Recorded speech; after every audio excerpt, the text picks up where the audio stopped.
I went through this like metamorphosis, and I shed, I think, this like preppy image to try to feel prettier. And I'll never forget, I drove myself to the hair salon, and I said, let's cut it all off. When we were done, there was like maybe 2 inches left, and then I said, you know, I don't really love the color, and I left with like fire engine red, spiky hair, and you know. And what was it before that? It was like this. The bob, it was a little shorter than this. Yeah. So I went from this to fire. Literally, the hair dye was called Fire Engine Red. And I'll never forget, I drove home in my VW Bug, and I was like all excited to show my mom. And my mom opened the front door. Oh, it was her birthday, by the way. And she opened the front door, and she just started hysterically crying.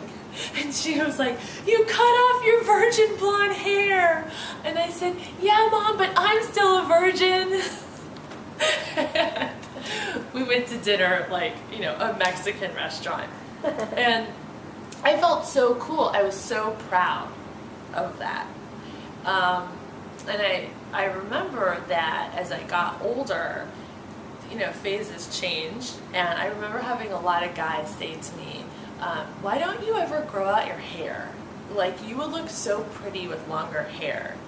Like, you're a pretty girl, but like, you'd be prettier with longer hair. And my response was like, fuck you. And I wouldn't do it. And I held on to that hairstyle for at least 2 years too long. I think simply as a form of rebellion against being told that I would be prettier. How long in total? Did I have that haircut? I had that hairstyle from the time I was 17 until I was 24. I mean, a while. And it went through some bad phases. Went from fire engine red to purple, because I tried to dye it at home a few times. You know, I let my mom cut it a few times. I mean, it took on a life of its own. It's so funny that hair is like such a theme, but it is. I think hair is a theme for a lot of women, and you have such an emotional connection to it. And so I was in law school, and I started growing it out.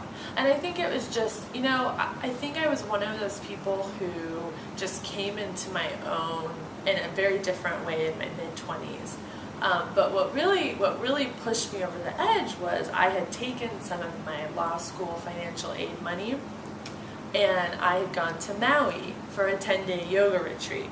You know, like, that's like what you should do in law school.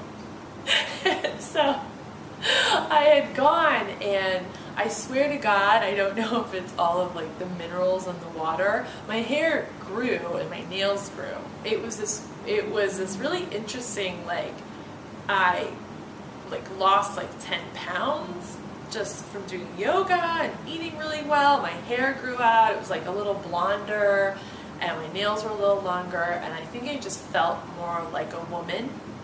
And I was sort of also shedding that student. I had been a student for so long, I was starting to shed that. And, you know, the minute my hair grew out, I got such different attention from guys. It was so funny to see how powerful hair could be. And at the time I was single, the ladies do use it, right? You give like a little hair flip, right? You throw it around. I mean, hair can be very powerful.